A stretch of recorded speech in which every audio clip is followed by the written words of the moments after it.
Survivor's ready. Go! Travis spoken. Boston Rob and Amber are gonna do it. This is a business trip, as I like to say. You Brad Culpepper. I'm tired of you and the fucking chicken. You can call me the puppet master. They can be my little puppets. It's not like you make me deal with the devil here. You get to milk your own milk, I guess. We got enough rocks here, too. We could build a pretty decent shelter just using rocks. I'm supposed to talk loud. Direct from Hobart, it's time for the only Survivor podcast in Australia dedicated to Survivor, bringing you today's interviews, episodes, and opinions from the greatest reality show on the planet. It's Survivor Oz, and here's your host.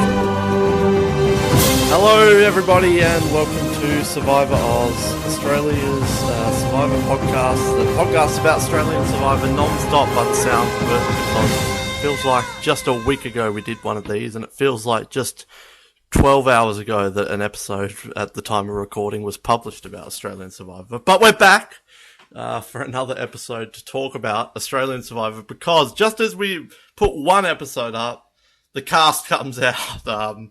So you probably listened to our past episode. Why didn't they talk about the cast that was released like 2 days ago?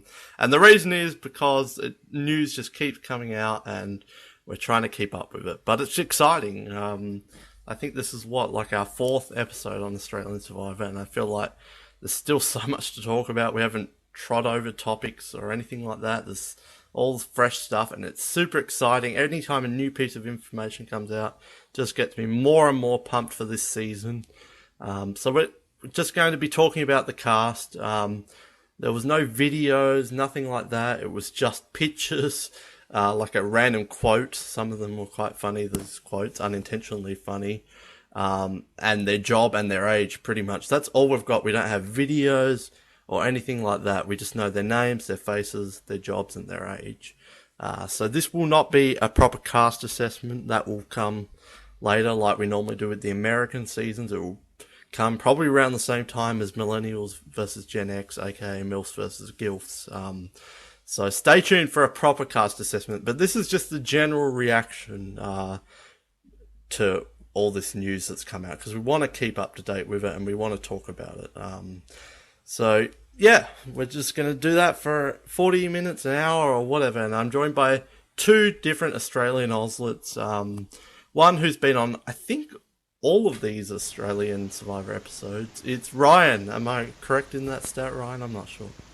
No, you're very correct. I have been on 4 episodes. I think that's all of them so far.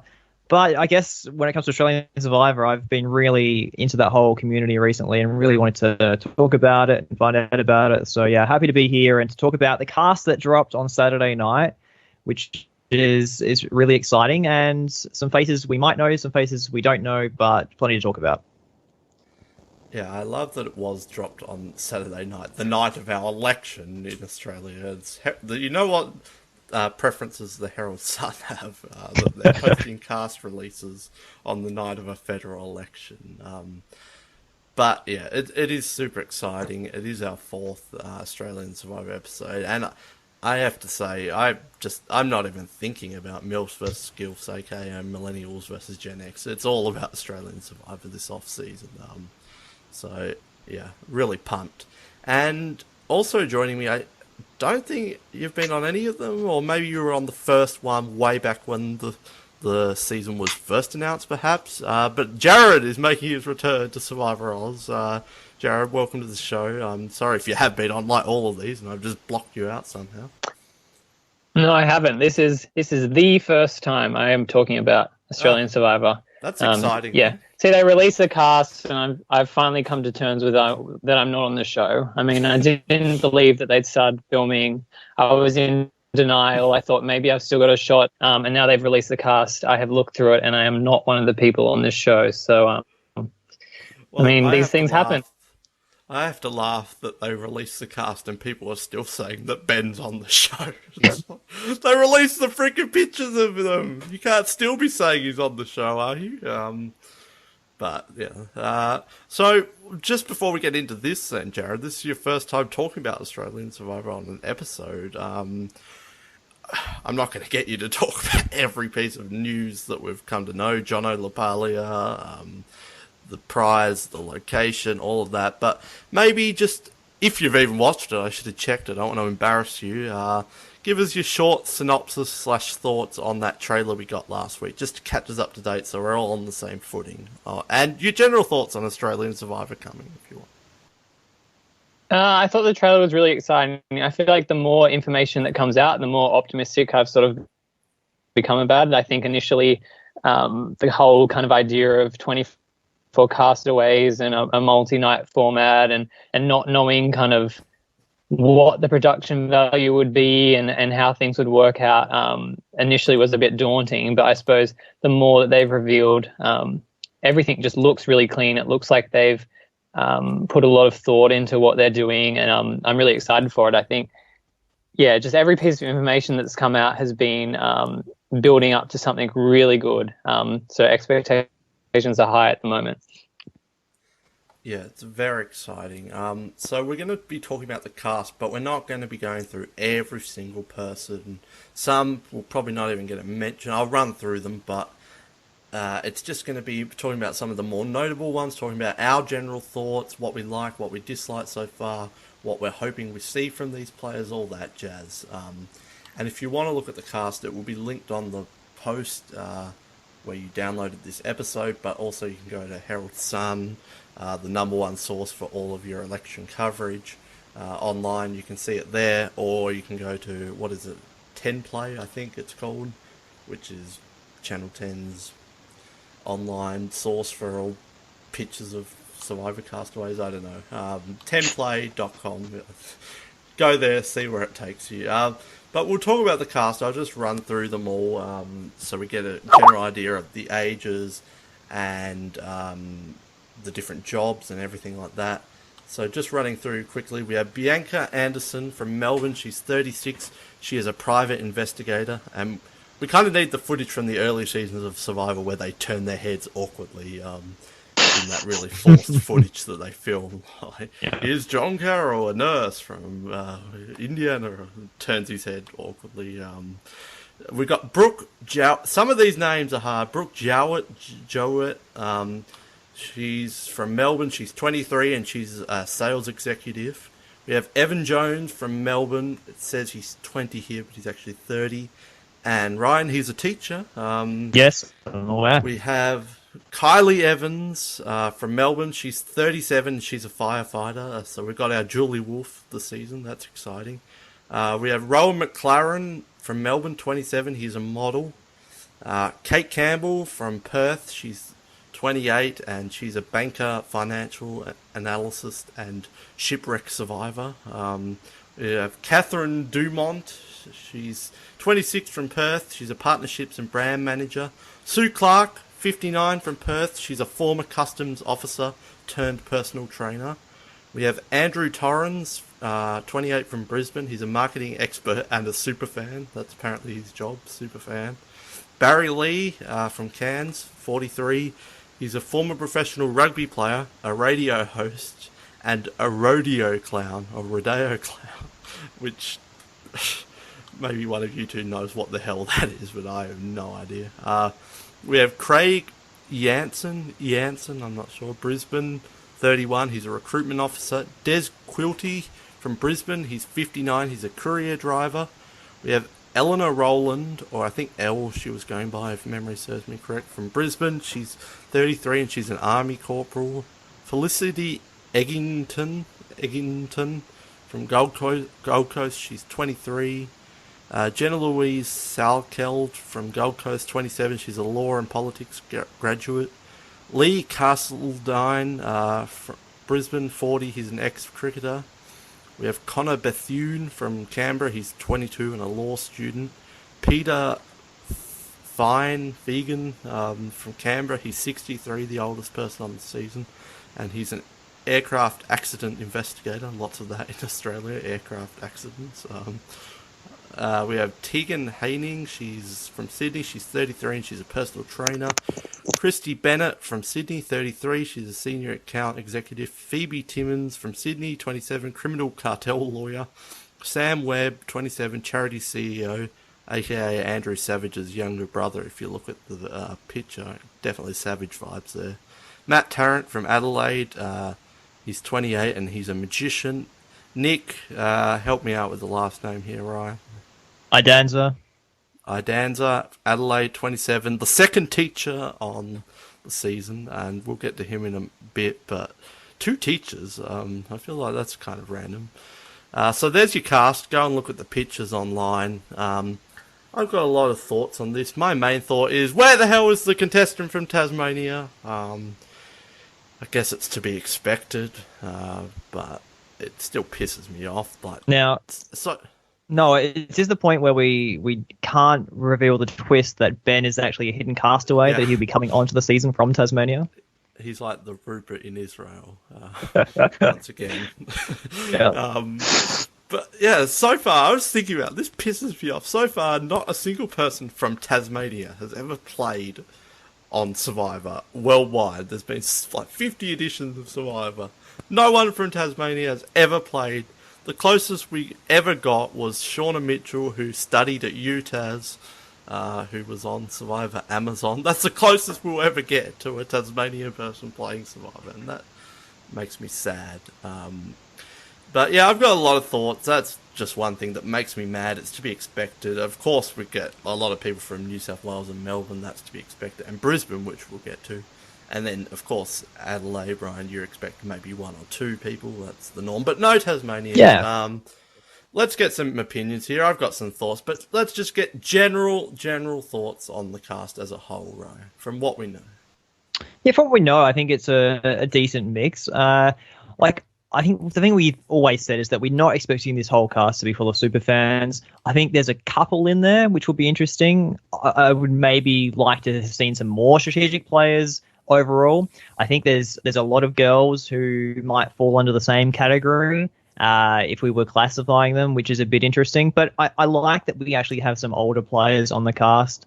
Sue stands out for me straight away as someone who for me looks really interesting. Obviously, she's a personal trainer and 59, so that's really fantastic. Des has been someone online who's been getting a bit of talking about. I guess he looks like my grandfather, so I already have an affinity with Des. But overall, I think it's a pretty decent cast. Yeah, I think I like Des as well. And just looking at the cast overall, I think it's a good mix of age. Good mix of personality types, I think. With such a big cast as well, though, you've got to expect that maybe we're going to have a few homogenous type girls on there, but from the Gold Coast. But still, that's okay. I'm still wanting to see how they play and see how it goes. Is there anything you look at this cast, and we'll get into the pros and cons, but is there anything where you look at it and say, this pisses me off so much? Well, I know it doesn't piss you off as much as it does me, and I won't even say it pisses me off, but I would say that it's a little strange that we don't have a more culturally diverse cast. I know, obviously Barry's on there, but to have like a cast without like someone from an Asian background at least, that's a little surprising. So yeah, I don't think it's a huge issue. I understand Australia's not America, and we're probably not as culturally diverse as a country like America, but still, I would have liked to have seen a few more culturally diverse people on the season, but we'll see how it goes. Well, that's definitely something I wanted to bring up, so we'll come back to that. But Jared, what is your general thoughts on the season, on the cast? From what we know, and we should clarify, if we say anything, we're going off a picture and a quote and a job here. Like, there is so much, like, everything we say could be flipped on its head when we actually see the season. So don't take this as gospel, everything we say. But Jared, general thoughts on the cast from what you see? I pretty much agree with everything that Ryan said. I think that overall, like, it looks okay. It looks like they've covered like a fair few bases in terms of personality types and people who know the game and people who may not know it as well.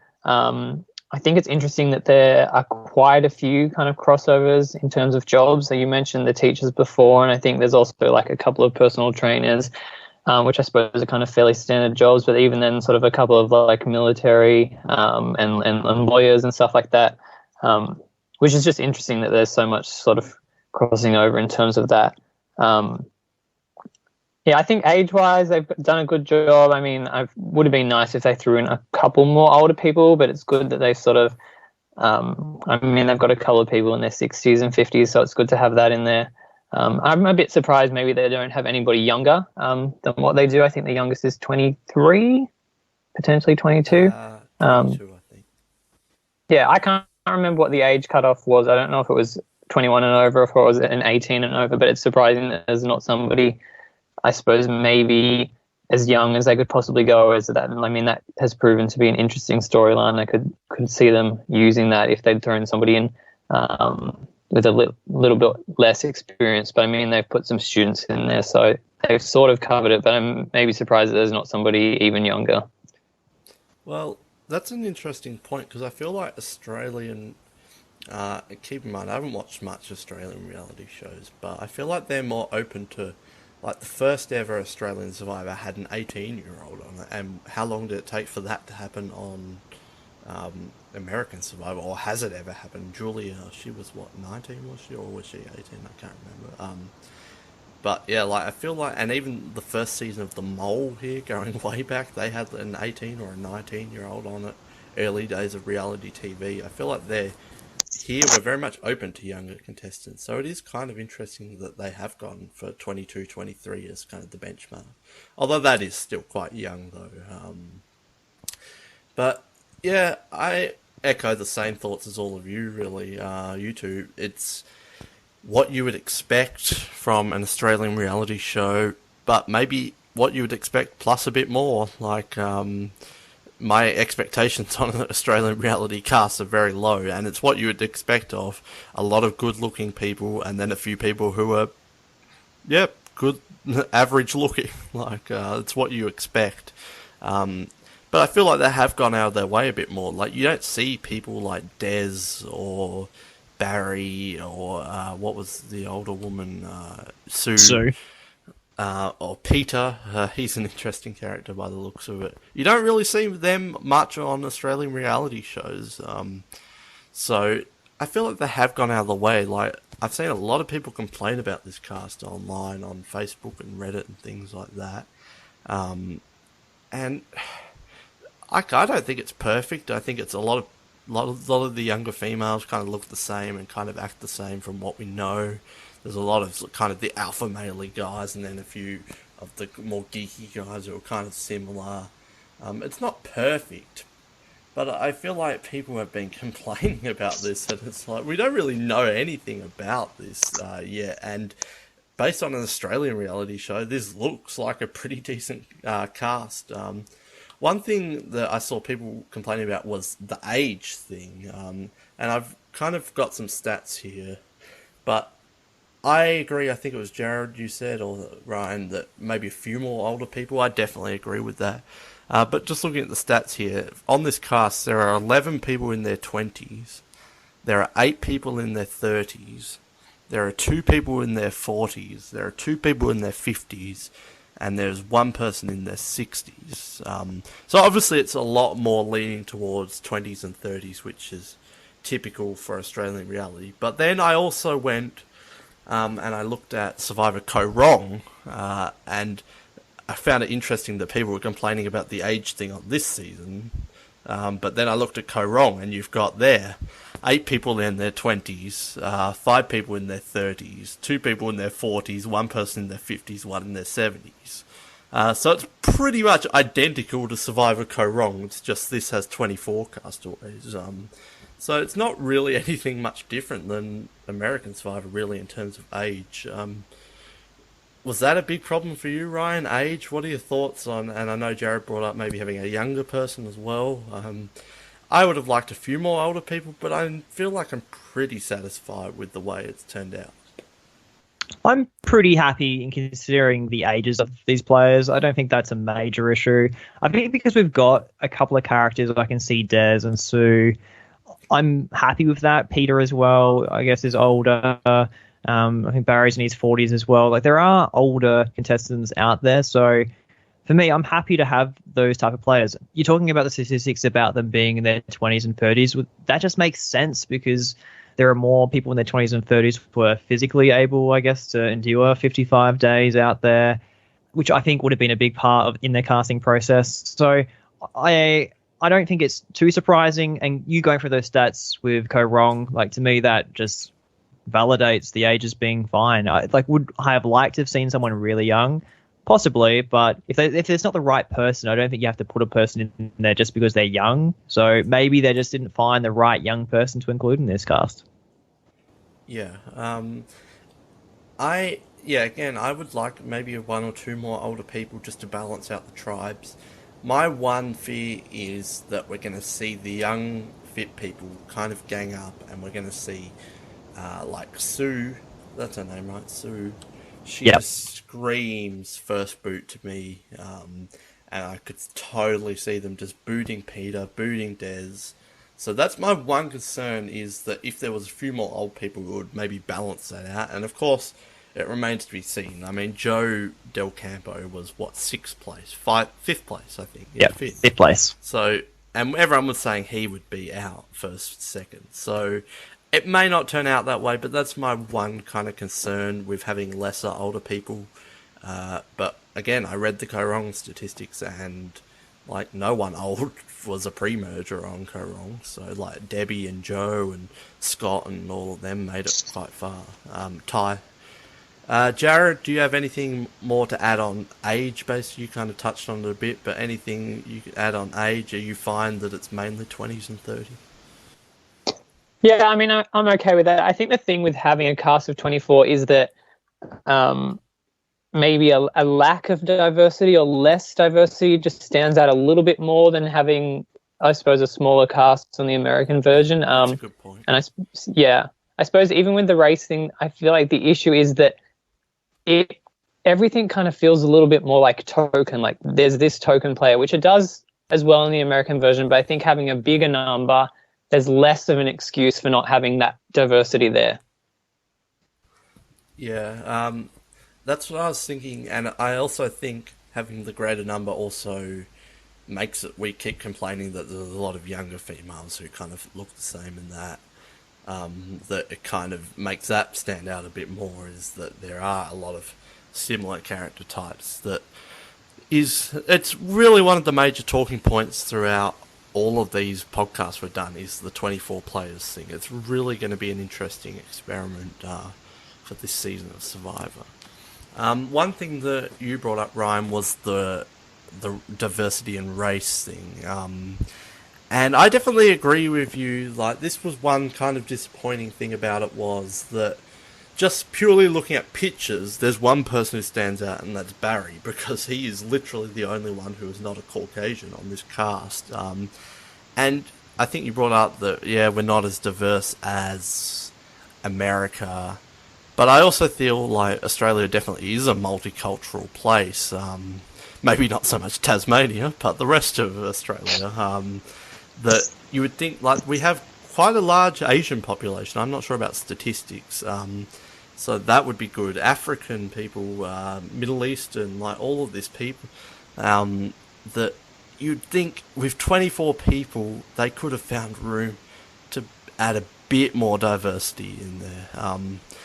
But saying that, one of the I won't say his name in case he doesn't want me to say this. He did say, I don't care if everyone is white, if it's a good cast. And I do think he has a point, to an extent, in that I don't think they should cast someone who's Asian just because they're Asian. I feel that's almost going against diversity if you're casting someone purely for their race, white or black or anyone else in between. I feel like you need to cast someone because they're good. So don't just chuck an Asian person on there because they're an Asian person. Chuck them on because they're good. And I think you even said that with a young person, right? Don't just chuck them on because they're 18.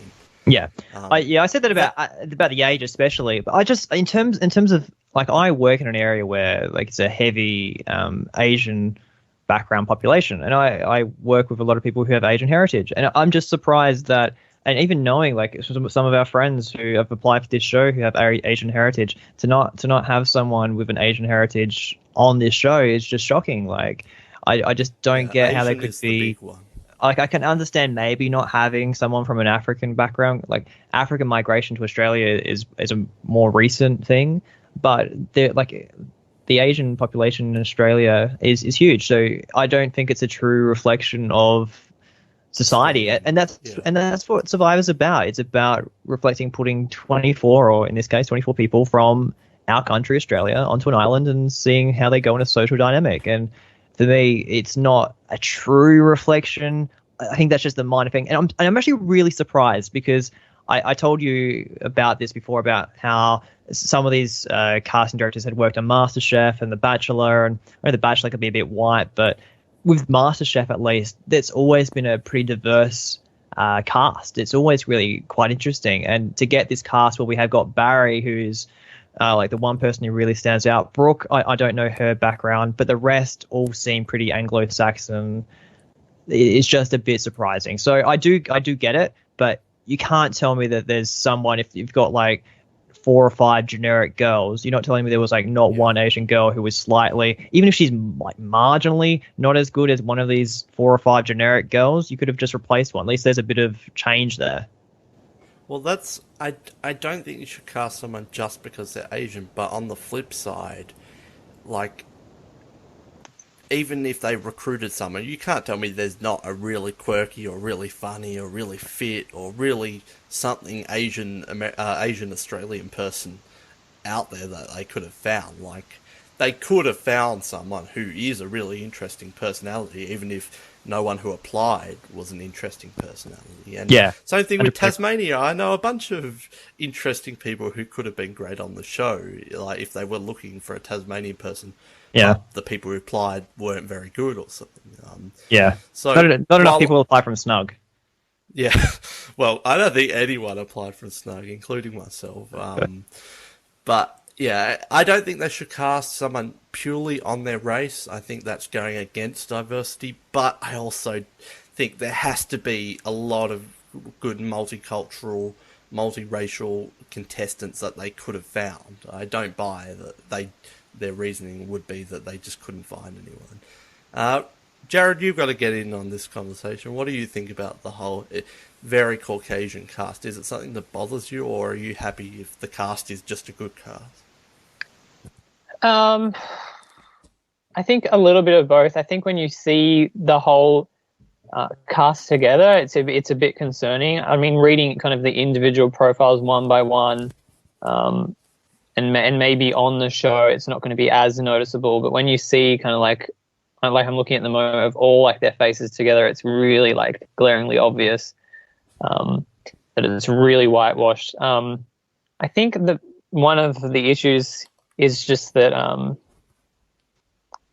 think in terms of like viewership, it's just a bad look, and I feel like it's gonna hurt them. I think people tune into shows to watch people who are similar to them, and that's who people identify with. And I'm thinking like even in terms of like somebody like Yul on Cook Islands, whose whole point of going on the show was that he wanted to see somebody who he could relate to on TV type thing, and to sort of break down those barriers and stereotypes. I think that's an important story to tell, and I think it's a really big oversight in casting's case to have not acknowledged that and to really have pursued that with more of a purpose. One thing that just kind of frustrates me more than anything about this whole thing is that we talked about how like mateship was a big downfall of the original Australian Survivor. The other big glaring factor against it was the fact that it was just 16 white people, all similar ages, all kind of, just going for it, and there wasn't that diversity. And it just frustrates me that they wouldn't look at the first season, which, let's face it, was terrible, and they're not learning from these mistakes. Like, we do have to remember that Survivor Guatemala was 16 Caucasian people, or like, Lydia, who was Hispanic, but there was no African American person, no Asian American person, and that was a fine cast. That was a good cast. So this could be a great cast and a good season, but it's just annoying that they're not learning from their mistakes, I guess. How many people have come back from Guatemala though? Yeah, that's a good point. But it's a good cast, so I like Guatemala's cast. Yeah. But yeah, it's frustrating. What are you going to do about it, I guess? What was that ABC show? had that guy from Triple J, and they talked about reality TV. It was on like 2 years ago or something. Neither of you saw that? I know what you're talking about, but I can't remember what it's called. I can't remember what it's called, and I can't remember the host. He was someone from Triple J. And they had, I think it was Dicko was on it, because he's been involved in like 100 million Australian reality shows. And he was talking about how a casting director told him one time that Asians don't rate. And that's just the most baffling comment I've ever heard in regards of Australian, in regards to reality TV. Like, I don't even know what that means. Like, how do they measure that, and how do they come to that conclusion is just completely beyond me. And it's kind of frustrating that reality TV cast producers in Australia have that opinion. So maybe that has something to do with it, but it's just a really confusing statement. And it just reminded me of this when I saw this cast. While we're on the topic, we should talk about... we're not going to go through all the contestants, but I think Barry is definitely a notable contestant. Aboriginal people are definitely underrepresented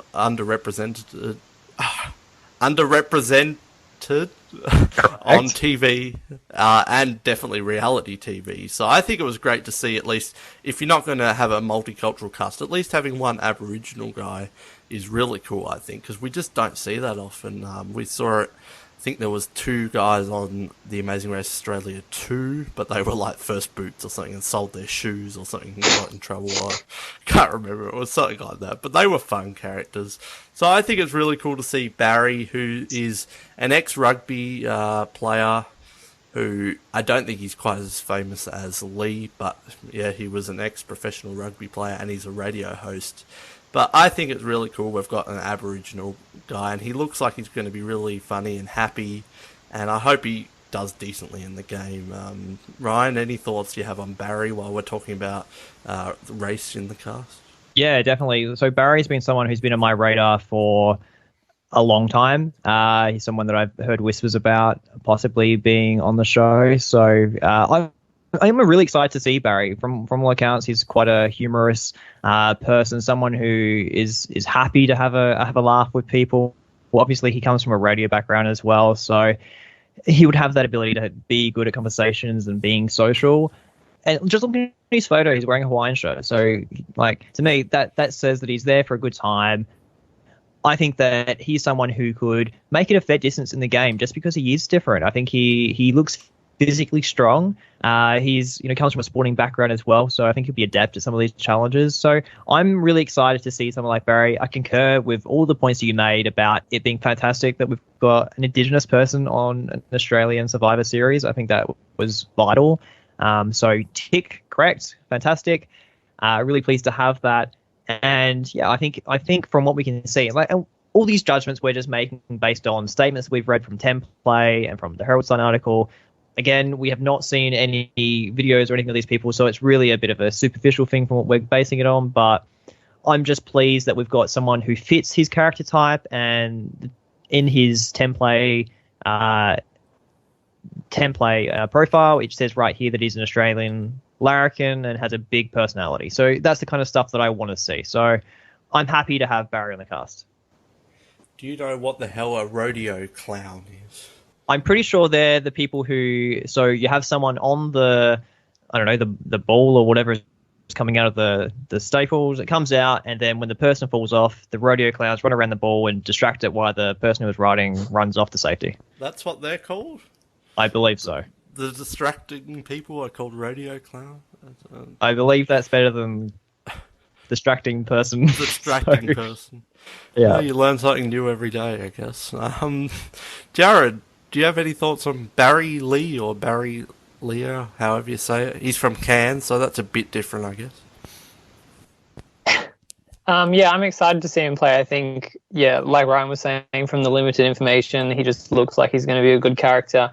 I suppose being the only person of color in the cast, like it could feel like a token choice, but it just doesn't with him. It doesn't feel like he's just been put there because he's an Indigenous person. It's like that's a bonus, and I think he's just going to stand out as a character. yeah, everything that I've read about him and just looking at the picture, it just makes me excited to watch him on the show. That's a good point. It really doesn't feel like he's the token Aboriginal person, token Indigenous person. It feels like he looks like he is just going to be a great character and either recruited or applied. He just seems like he would be on the season no matter what. That's a good point. He applied for the show. He was an applicant. Yeah, he was. I would love to find out when the season's all done and wrapped up, how many applicants versus how many recruits. And I'm guessing it's probably about half and half. Like, I could probably guess based on all the people. Some might get wrong. You can kind of gauge who applied, who didn't. But yeah, it will be interesting to find out. Let's move on to another interesting player, and not one that the Herald Sun focused on, but we will focus on. This is Nick. I've forgotten. Idanza? Nick Idanza. From Adelaide. Where are you from, Ryan? Adelaide. Nick Idanza is 27. How old are you, Ryan? 27. Nick Idanza is a teacher. What do you do, Ryan? I am a teacher. Ryan is on this season. Rather than me waffling on, why don't you tell us why we're focusing on Nick Idanza, Ryan? Well, I guess we'd be focusing on Nick because he is someone who's going to come to the show. He is a super fan of the show. He is someone who really enjoys it. I do know Nick. We went to the same high school. We're in the same year level, so I do know Nick well. I think he's going to do really well on the season. He's someone who's a very social player. I think physically he will be smaller than some of the other players. By all accounts, he's not small, but I guess when you compare him to some of the other players in this season, like Lee and Sam and Rowan, they're really quite buff. He's physically fit. It's more like a Spencer body type. But yeah, he's very social. I think that the biggest thing for Nick will be that he probably needs to bite his tongue a little bit because he can at times probably say some things he might not really want to say. But strategically, I think he'll be one of the better players in the game.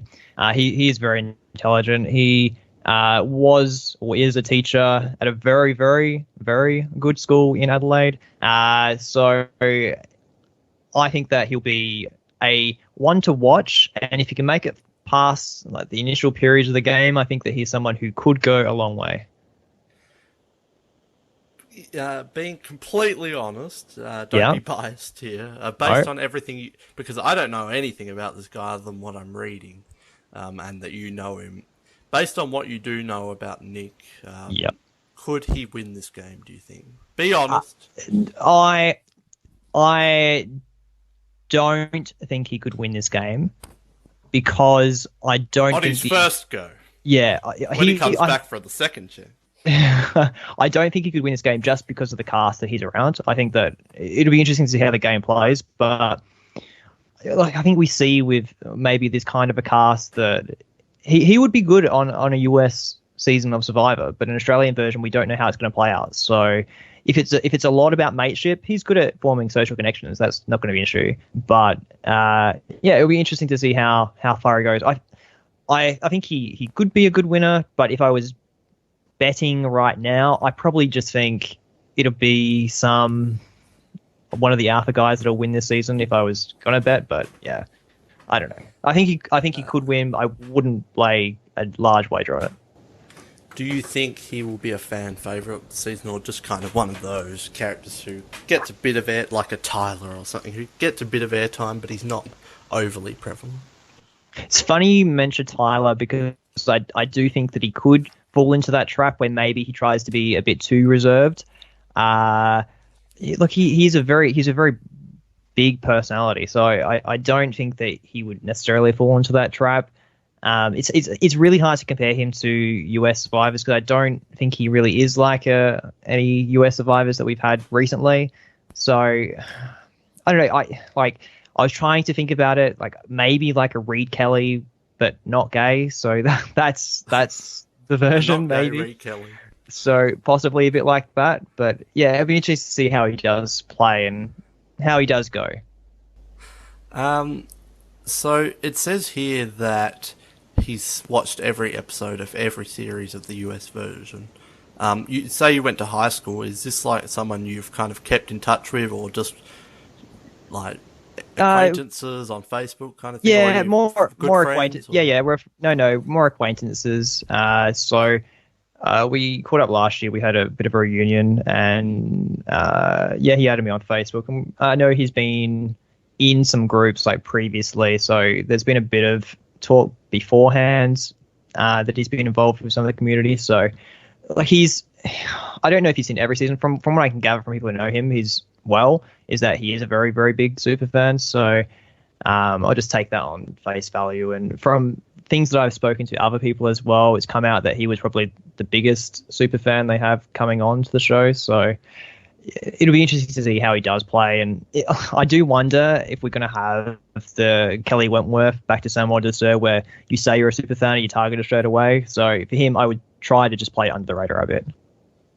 So you never got the sense that he's like the ultimate super duper biggest Survivor fan in the world, but he definitely does watch the show and was. Yeah, definitely watches the show from everything I've been told, and like he's in groups that are on Facebook and stuff like that. So like those groups aren't huge. What we're talking about previously has 4,000 or 5,000. So how many Australians would actually be in that group would maybe 500. So I would say he's at least in the conversation with that kind of stuff. Well, that's good then, I would say. One thing I was wondering, and maybe you don't actually know the answer to this, in the trailer, and I brought it up last episode, because there are 2 teachers this season, which is kind of funny. But there is someone said, I'm a teacher, but I'm also a student of the game. Really forced dialogue when everyone had to do those voiceovers. Was that Nick, or was that Mr. Other Teacher? I believe that was Nick. So yes, but I also believe, from what I've read online, that there was a person who made it to like finals where they used one of his quotes, but he didn't actually make it to the island. So he's thinking like, why am I hearing my voice when I didn't make it on? So yeah, that's interesting. I feel like that's the ultimate insult. Yeah. You're not on the season, but we're using everything you gave to us. That is a big insult. Well, that must be very exciting then, Ryan. Not only do you know someone who's on the season, they're also a fan. They also have the same job as you, so it must be an exciting time. Yeah, I think that's quite good that at least I know someone. So it'd be good probably after the season. I think we live pretty close, so that kind of stuff would be good for interviews and whatever else afterwards. And I think that he probably would be amenable to that kind of stuff. So yeah, it'd be good for the website. Got one interview from this season then. Hopefully he does well. So fingers crossed that he does do well. Yeah, well, we're rooting for Nick then. Jared, I'm assuming you don't know him, but anything you've got to add on Mr. Idanza? Nothing in particular. I think it's just interesting to, I suppose it's great to have fans on the show, and it'll be interesting to see how they play, and I'm interested to see kind of what level the strategy is going to come in at being kind of the, I suppose, reboot first season in a way. It'll be interesting to see whether people are kind of willing to push the envelope when it comes to strategy, or if everything's kind of really straightforward and down the line. Do you know anyone from this cast? I'm going to assume not. Only secret involvement, Ben, coming in at the merge, Ben, but that's it. Yes. We won't reveal his last name, but there is a secret castaway called Ben who will be coming up. Yeah, well, I was thinking that maybe I would know, like, not actually know the person, but I might know someone from, just online, like Survivor Oz fan or something like that, a well-known super fan. But no, I don't know anyone. I don't have much to add on this guy, but I thought I'd bring him up because there are only 2 people from South Australia on this season. The other one is Matt Tarrant, who is a magician, which is kind of an interesting profession for a reality person, which is going to be interesting. He's from Adelaide, and you can look him up. He's got videos and that on YouTube. So he's kind of, I wouldn't call him a celebrity, but he is one of those more people in the limelight, which a huge amount of these castaways really have already had some sort of media involvement or something. But Ryan, have you ever heard of this guy from Adelaide? Like, is Matt Tarrant well known on the Adelaide magician scene? Apparently so. Apparently he was at the Adelaide Fringe during February, but I missed his show, unfortunately. So, but I imagine a magician out there is going to be fascinating, I guess. We talked about last episode about the secret immunity idol, so maybe you can play some tricks on that and see what happens. Conjure up an immunity idol. Yeah, so, no, I don't know Matt, that but... would be great if he played an immunity idol at Tribal, but he did it like with a magic trick. Yeah. Like, made the idol come out of thin air or something. Yeah. Are you liking Matt, Sharon? There's not much to go on, but you can watch his videos on YouTube if you look him up. Yeah, I think so. I think having a magician is, I assume, a good choice. I think, there's obviously plenty of entertainment that he could provide. And I think just having an interesting profession out there is probably a big advantage, especially during the downtime. I mean, he's going to be able to keep people entertained, and I feel like that is going to help you sort of get far in the game during those initial stages, make those really key bonds. I mentioned that there were 2 people from South Australia. I did tally everything up, and it's not too surprising how the states all come out. Well, I'll start with Tasmania, 0. But the one surprise is Queensland, which 8 people from the cast are from Queensland, which is quite a surprise because, like, normally Queensland's up there, but not as like the major prevalent one.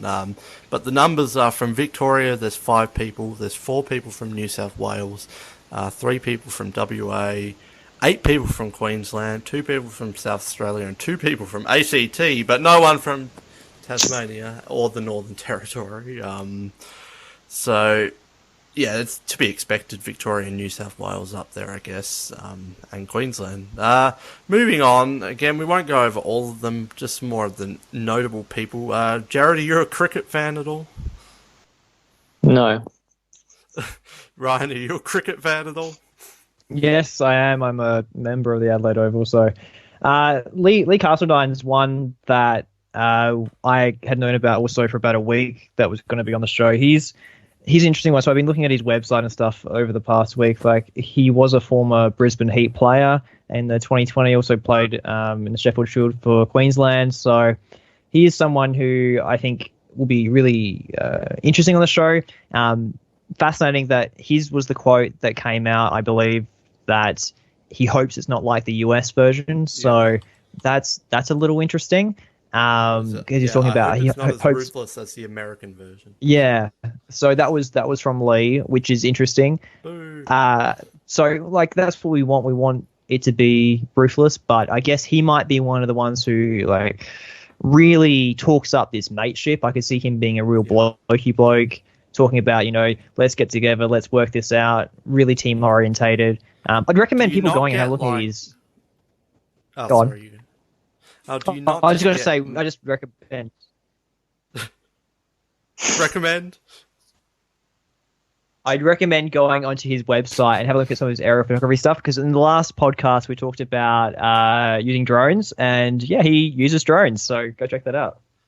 Oh, that's a nice connection then to last week. What I was going to say is that you mentioned that he's talking about mateship and that. I just get major, like, Andrew Savage, and this isn't the guy that I thought looked like Savage, but don't you just get vibes that he's going to get an alliance? There'll be a few of the young girls, a few of the more alpha male guys, and they're going to stay as a group, and how dare anyone turn on each other, and if someone does, they're going to leave the group and we're going to not talk to them, and it's all about getting the group to the final 5. And do you not get that kind of vibes from Lee? Yeah, definitely do. So I know that I posted an article, I can't remember when, maybe February, March, about the top 11 casting types that we need for Australian Survivor. And to me, looking at Lee and figuring some stuff out, he does come across as probably that alpha type, and I classified that as an Andrew Savage type player. So I think he might be like that. Looking online and some of the stuff he's done, I know when he was playing for the Brisbane Heat, which is the 2020 team, like, he did paint himself in teal, which was, so it means that he might have a lighthearted spirit. I think he's someone who could be quite funny and someone who engages with people. But I can see a lot of the girls maybe getting linked into him. He's an attractive guy. He's probably more like he could come across as a more fatherly figure to some of these younger girls. So I think that he's in a good position. Early on, I would say that there's no chance of him getting booted. So I think he's in a pretty good spot. I think he's also one of those, the right kind of quote celebrity castings in that. 100%. Like an uber celebrity, and it's complete like what they've done in the American version. Jeff Kent, John Rocker, Brad Culpepper. They're not household names. A lot of people have heard of them. Like I've never heard of him because I couldn't care less about cricket. But had you heard of Lee at all? Yeah, I'd seen Lee play because I've seen Lee play because he played at the top of the order. So I have seen him play, but like it's not someone you'd expect many people to know who he is. Like when I was doing a bit of digging and Lee Castledine came up, I thought, oh, okay, I'll check it out. And the last account that he had followed before he went away was Australian Survivor. So, and he hasn't posted since May 14th, 15th. So, but yeah, it's really interesting that he is that person that they were talking about who plays a sport with a round ball as well, which we've now discovered is Lee. So I'm interested to see how he goes. I think he's going to do well early on. And I think because it's an Australian version, a guy like Lee is someone who could go very far. Oh, he's the winner if we're going off the past two Australian seasons, having a former athlete on there. He's won it. But yeah, I think it's very Australian as well, having a cricketer on there, like the American version. Definitely. We've had the footballers and the baseball and all that. So yeah, I don't dislike him or like him. You said you weren't a cricket fan, Jared, like me, but and you hadn't heard of Lee, I'm guessing. But any thoughts on him at all? I do have concerns, like you do, that he could get an alliance together early, and I think. I don't know. He just feels like a predictable player to go far. Even the whole, he's a devoted single dad with 2 sons. Like I feel like there's a whole story about him that he could spin to kind of win the whole thing. It'll be interesting to see if he's open about his profession and stuff, which I feel like, I don't know. I feel like it's less of like a thing to probably hide at, considering it's not like he's a huge sports player. But yeah, just that whole thing will be interesting to see whether that plays into the story anyway about him being a ex-cricketer or whatnot. Well, I wonder if he saw Ko-Rong right before he left and saw that, like, Scott Pollard just told people straight away and it really didn't affect him, unlike the people who do hide it and then it comes out.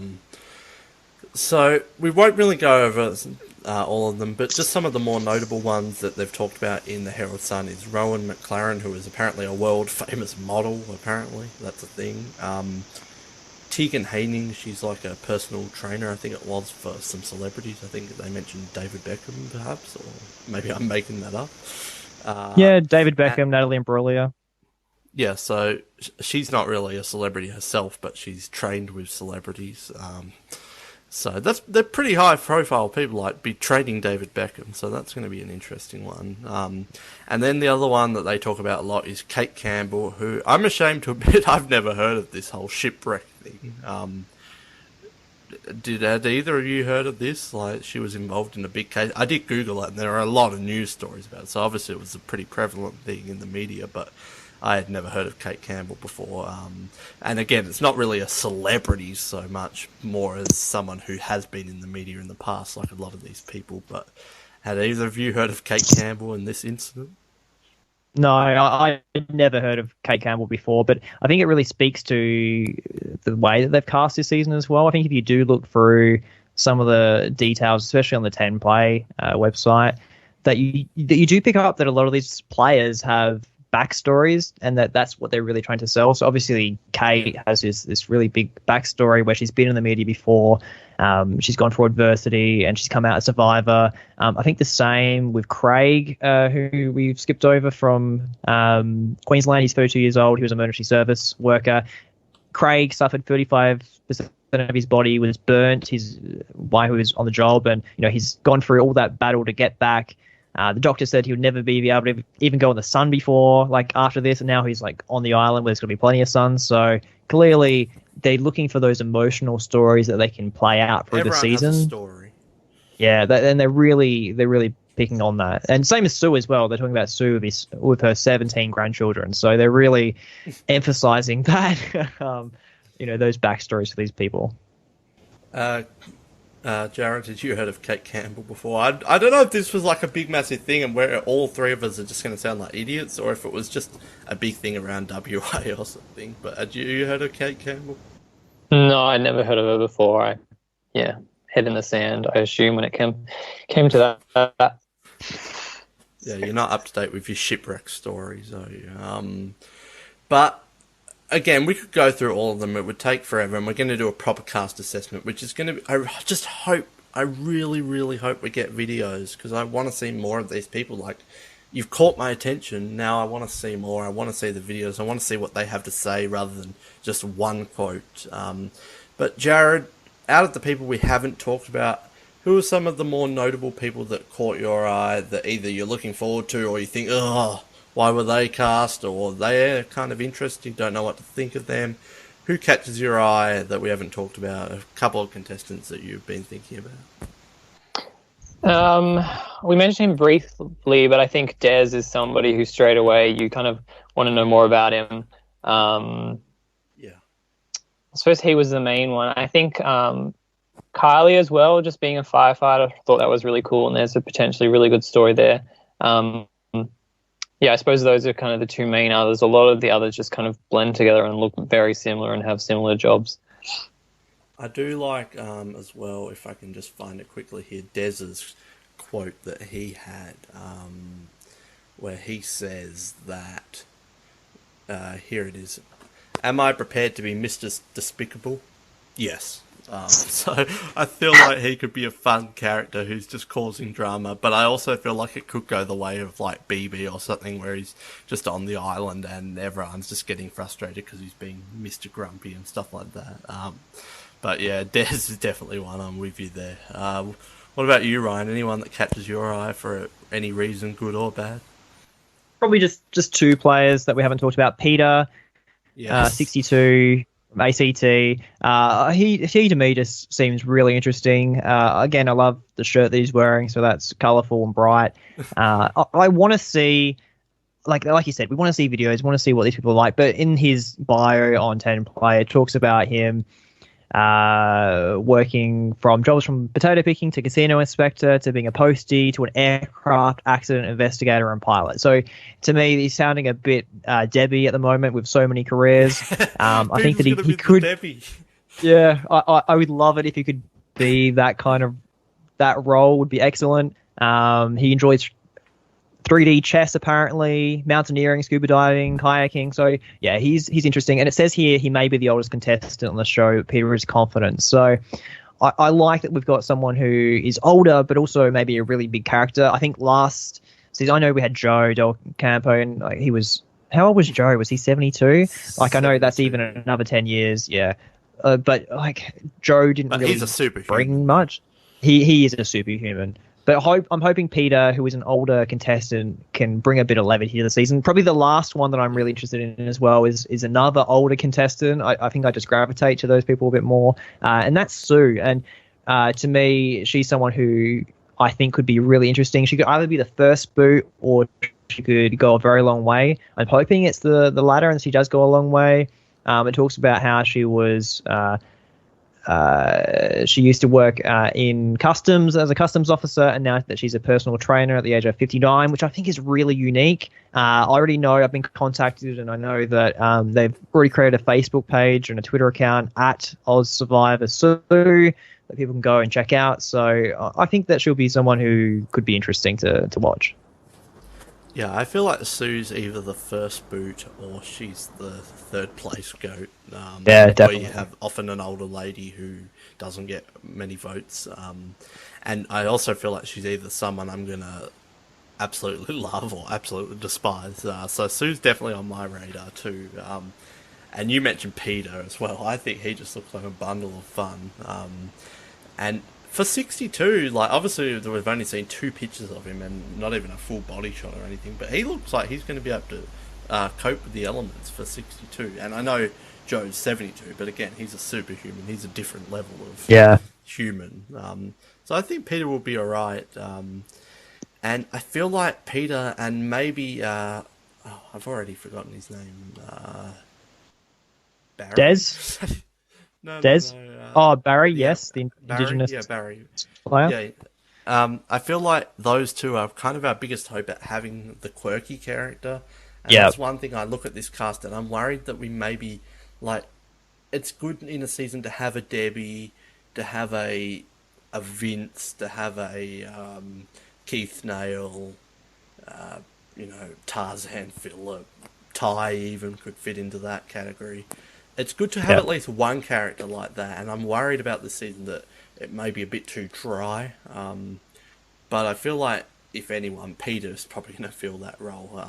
You just look at his picture, not the template one, the Herald Sun, and he's in like this bright red suit on an island. So, Yeah. No, I think there's a few people, like we were talking about Des before, like I can imagine Des and someone like Andrew, who we haven't talked about at all, on day one, and like they're going to be polar opposites. So I'd love to see something like them on the same tribe. And I think there's characters out there who can add some levity to the season. I think it's just, do they make it far enough? That's the thing. I don't really have anything to add on this one, but just quickly, Ryan, Evan Jones, he's a teacher. Do you have anything to add on the fact that there are two teachers on this season? That's kind of unique. It's so rare. Like, do we even have who was the last teacher on Survivor, on US Survivor? It's not a common profession on that show. Like we never hear about it. Like So Dawn Meehan's I'm a little the last surprised. one that comes Yeah. to my mind. So there's not a high proportion of teachers, which makes sense because most of them are probably in their jobs at that time of year. It's harder to get time off. So, but saying that, like, it's interesting that we've got both Evan and Nick. Obviously, I know Nick, so I know what type of personality he has. I don't know Evan. I would be disappointed if they're the same. I don't know what type of high school teacher is. I know Nick is an English teacher, so he's very articulate. He's very good at communicating. Oh yeah, he would be a high school. Yeah, Nick is a high school teacher as well. So I'm interested to see how Evan goes. He was one that was a bit strange on the Herald Sun website because they posted him as 20 as a teacher. I think, God, that's very young You can't be a teacher when you're 20. He must be like a tutor or something. And then I looked on the template. I'm like, makes sense. One that kind of came to my attention was Bianca Anderson. I kind of get Gina Cruz vibes from her for some reason, but she's the private investigator. And she says, I'm 36. The US version started when I was 20, and I've been a fan ever since. She looks great for her age, firstly, but I feel like she's definitely a dark horse. Private investigator, so she's got that going for her. She looks really fit. She looks like she'll be social, and maybe I'll end up hating her, but just from first glance, I'm really kind of liking Bianca there. Did you have any thoughts on Bianca at all, Jared? Not any really strong thoughts. She was kind of the ones who I kind of just glazed over. Just with a lot of these people, I think their occupations are interesting, but it's more so just looking at them as a bunch. You kind of just skip over people who maybe don't stand out so much based on how they look. She got a bunch of attention in the trailer, like we talked about.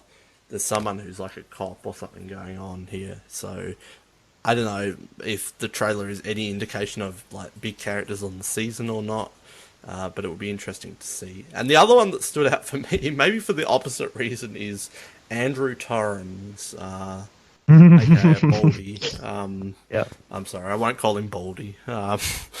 Who's a marketing expert, but then they also, I'm pretty sure he was the only one in his occupation they've put superfan.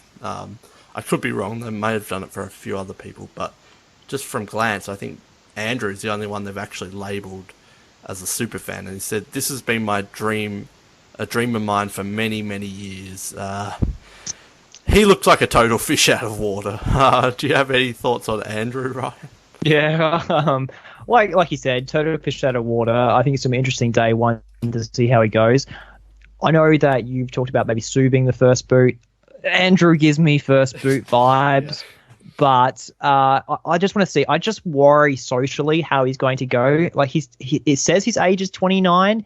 he looks like he's going on 49, which is a bit hard. But I'm hopeful because you know what? I'm actually pleased that they've put someone like Andrew on the cast because it gives a lot of people who listen to this podcast and probably a lot of us Ozlets hope that we could get on this show.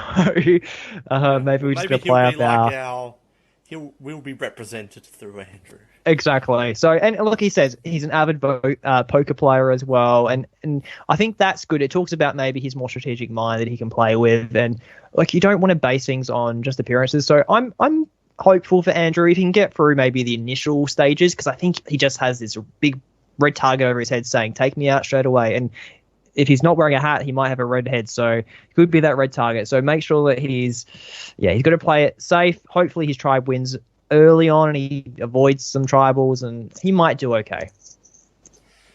Well, that's pretty much it. Again, we're not going to go over everyone. We did skip a fair few, maybe half the cast, which we'll talk about later on. A lot of very attractive 20s females that we didn't talk about. That some are going to be the next quote Parvati, while others are going to be the next quote Purple Kelly. But what was the one? There was a quote that was kind of funny about one of these people who was either a recruit or their agent or something put them up to doing it. I can't find it. It was one of them that was like, I've only seen 2 episodes of Survivor and I think it's perfect for me or something. It's just like, here we go. And then there was that's what you want, Noah, don't you? Don't you want someone like that on the show? Because it's just going to be, she's going to be the Angie at there. She's going to be like asking for cookies. She just doesn't know what's going on. Yeah. Like you need someone who is good to look at and really has no idea about the game. Yeah, well, that's why I did say, I think it may have been in our second episode, maybe even our first, is that I want the superfans, but I also want some people who've never seen the show in their life who are just going to be funny for their own reason.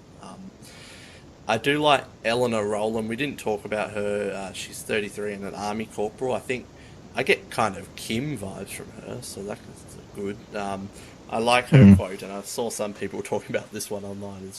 I feel like this is the next step to my destiny. I guess. Yeah, this is my destiny, I guess. Felicity says, being on Survivor is just going to make me a better person. Lots of substance there. Well, this is kind of interesting. Jenna Louise says that a huge part of it is meeting new people. I love hearing people's stories. So we're going to have a Michelle 2.0 social game winner. So I think with Jenna, from what I've heard, I spoke to someone who knows Jenna in the group that I run, and he said in particular that Jenna was pretty intelligent, very social, worried that maybe she might be overrun by some of the bigger personalities, but like by all accounts, Jenna is actually quite intelligent. So she could be one of these girls who is physically, very attractive and could make it a decent proportion of the game under the radar. And like we've seen this before, where we have very intelligent girls who look very attractive who can play it down. Like if I was going to say, I'm sure we're going to have a lot of them saying, "I'm going to be the next Parvati. I'm going to be the next Parvati." Like I don't think she's the next Parvati, but she could be a very strategic, maybe like a Wentworth type player. Hopefully. Yeah, I'm liking Jenna. Good looking. She says she's a social player. Seems like she'll be able to handle the elements all right. So, but I agree. I don't see Jenna being like this massive character at all. No. What else? Definitely not. We won't talk about everyone, but just to read out a few. Connor, he's 22, a student. He says he's a massive fan of Survivor. I've watched every show since day one. So that's kind of your Spencer character, I guess. Yeah, so how old was he when he was day? How old was he though? When 22, so 16. So 6. 6, yeah. So don't think so. But yeah. So yeah, there's the other superfan, I guess, who's the student who I don't see winning at all, but could be someone that people root for. Who else? There's Christy Bennett, she's 33. This is really just one who everyone's thinking, who? Christy Bennett, what? She's on the cast? She says, I'm not going to die wondering. And I'm going to die wondering what that quote even means. Sam Webb is the one I think looks like Andrew Savage's younger brother, he's interesting. He's a charity CEO, who I think it was talking about, he set up a charity about suicide or something, based on... Yeah, so you can go into his website and have a look. So Sam's another one I've known about for about 2 weeks, and go onto his website and look about why he started his charity is really interesting. He's a very good speaker, so he will be someone to watch, I think, as well early on. But the causes and the reason he's running that charity is really terrific. So I think he's someone who might have a really good connection with other players, so he's one to watch. I think he could win it, but again, we're going off a picture here. So that's pretty much the main thing, just to cover a few more of those. So yeah, this is really getting me pumped up, and just doing this podcast already, like this was yesterday at the time of recording, we found out the cast, and the reaction, I mean, from me, it was, yeah, this is pretty decent. I'm excited to see more. I know a lot of people despise this cast already, which again, I'm sorry, but how can you judge a cast on just these pictures? We need to see more. Yeah, we want more of a racial diversity and maybe more of an age diversity, but we've got super fans on here, we've got people who haven't seen the show, we've got some more geeky people, geeky in terms of TV anyway, and then we've got the more alpha males, we've got the very attractive girls, and then we've got the more, firefighter kind of, and then the older women. So I'm overly pretty happy with it. I'm not complaining and saying this is like the worst thing ever. Again, this season, we're staying optimistic. It could end up being one of the worst things ever, but it's just really getting me pumped, and I hope we get proper full bios with questions like America, and full videos. But before we go, Jared, is there anything more you want to add on this cast that we didn't touch on? Because this was a very non-structural episode. We just jumped over here and here and here. Anything that we missed that you want to talk about, or summarize your thoughts, or anything about this cast? Because who knows when we'll be doing our cast assessment. It might be a couple of months away. Yeah, I feel like I just have to put in my prediction for first boot based on just these bios, because I feel like you two have given one, and for my money, Kat is the first person out of this game. Kat. There's just something about her. Catherine. I would agree with you Dumont. if I knew who Kat was. Let me look for Kat. Which one's Kat? She's Catherine Dumont. Yeah, from Perth, 26. Yeah. You don't get to the top by pussyfooting around and being best friends with everyone. You have to make tough decisions. You think she's gone, Jared? Yeah. All right, keep note of Catherine Cat. Although pussy she recently quit She recently quit her job as partnerships and brand manager for WA Cricket Association. So I mean, she's the one who's gonna be outing Lee straight away. Yeah. Is she going to be the one where there's always one person who happens to be on the same tribe who knows who the celebrity is? That's going to be Kat, and then she'll be first boot. Yep. So yeah, no more pussyfooting for Kat. Ryan, same question. Anything you want to add? Anything we didn't touch on, or just general about this cast? It's a very exciting time, I feel. Yeah, no, I agree. I think it's a very exciting time. I don't think there's anything else that I can really add to the discussion that we've had today. I'm sure, like you said last time, we'll be back in a few weeks to talk about something new that's announced. But if not, it's looking like a really good season. I'm just hoping that 10 decide to put videos with these once, the season's over and we're leading into the actual season. They'll start releasing the videos. They did talk about, Beverly talked about it, Bev talked about the social integration that she wants to do this season. So that was a really big point. Mate, Bev. He's good a mate, good guy, Bev. So hopefully Bev's on the ball and is getting that content out.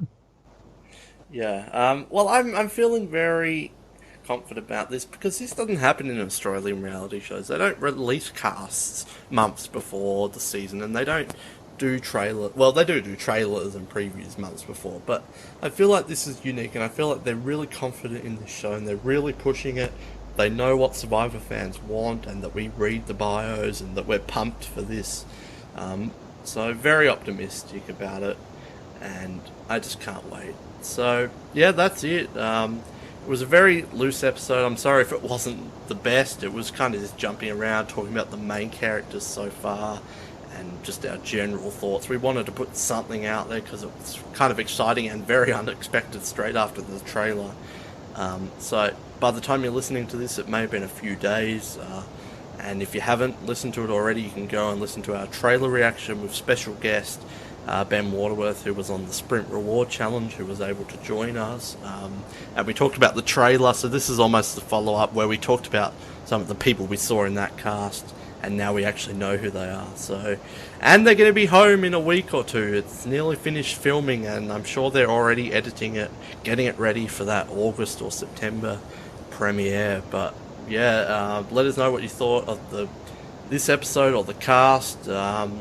If we missed anything that we should have talked about, we will cover everyone eventually. But yeah, just getting super excited about this season. So, and I'd love reading other people's thoughts about Australian Survivor. So please comment on Facebook or the website or whatever, or if you want to tweet me or Survivor Oz or Jared or Ryan. I love talking about Australian Survivor. That's why we've done 4 episodes, and there'll probably be 8 episodes by the time it actually premieres. So Jared, first time talking about Australian Survivor, but thanks for joining us, and I'm sure you're just as excited for this season as I am. Yeah, 100% pumped. Hopefully we can talk about it again soon. And Ryan as well, you've been on all of these. I think you're equally as pumped as I am about Australian Survivor, and it's just very exciting to get more and more news. And who knows, next week we're going to find out they're going to drop who the winner is or something. They're just throwing information at us. Yeah, no, I'm very excited. I really don't know how much more news they can tell us. I'm sure there'll be some kind of Australian reality twist that they'll do at the start, and we'll get that the week before. But until then, I'm just excited to see. I'm really interested to see about the social platforms that they're going to establish. I know that the pages have started to become a bit more active, which is great. So glad to see some more content on there. And yeah, let's get through the Olympics and bring on Australian Survivor. Yeah, boo Olympics, more Australian Survivor. So yeah, I don't know when our next episode, but maybe we'll do one on the American Survivor. That's a thing. Did you know we also cover that? So we want to at least keep some off-season shows happening, especially as the Oscars may not be happening until later in the year. So stay tuned. It's kind of an erratic schedule at the moment, but we're getting there with some episodes, and it's always fun to talk about Survivor. And if you have an idea for an episode you want us to cover under the Ozlet Show title on the off-season, let us know, because I'm pretty sure we're all keen to talk about pretty much anything that's within reason. So that's it. Very fun. Stay tuned and subscribe, like, comment, all of that jazz. And we'll speak to you next time on the trains. And a big shout out to our good friend John Overton.